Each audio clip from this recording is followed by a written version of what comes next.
श्री स्वामी समर्थ। मी मोहिनी विजय निंबाळकर तुमचं आपल्या यूट्यूब चॅनलमध्ये खूप खूप स्वागत आहे।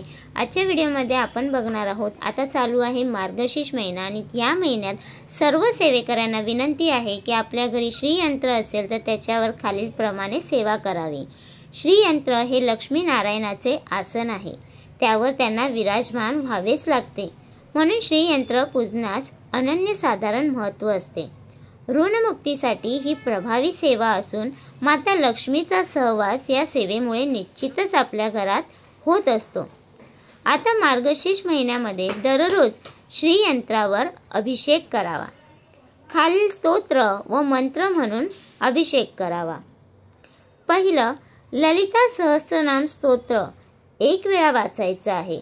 ललिता पंचक स्तोत्र 1 वेळा वाचायचं आहे। श्री सूक्त 1 वेळा किंवा 16 वेळा वाचायचा आहे। कमलात्मक मंत्र 16 वेळा किंवा 1 माळ घ्यायची आहे। षोडशी मंत्र 1 माळ किंवा 16 वेळा घ्यायचा आहे।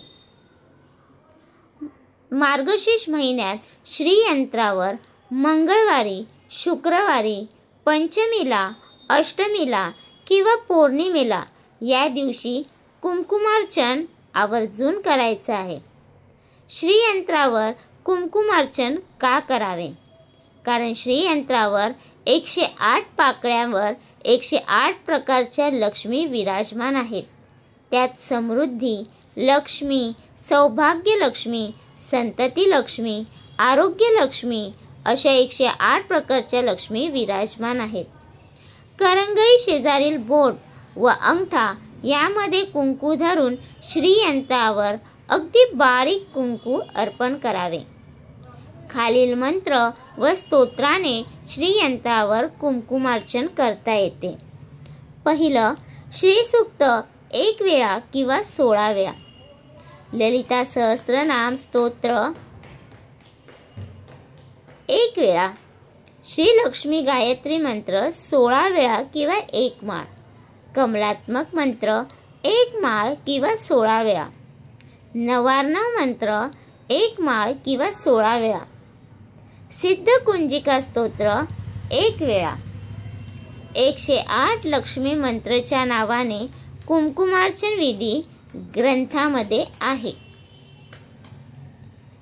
मार्गशीर्ष महिन्यात लक्ष्मी प्राप्तीची सेवा श्रीयंत्रावर कमळगट्ट्याची माळ ठेवून खालील प्रमाणे सेवा रुजू करायची आहे।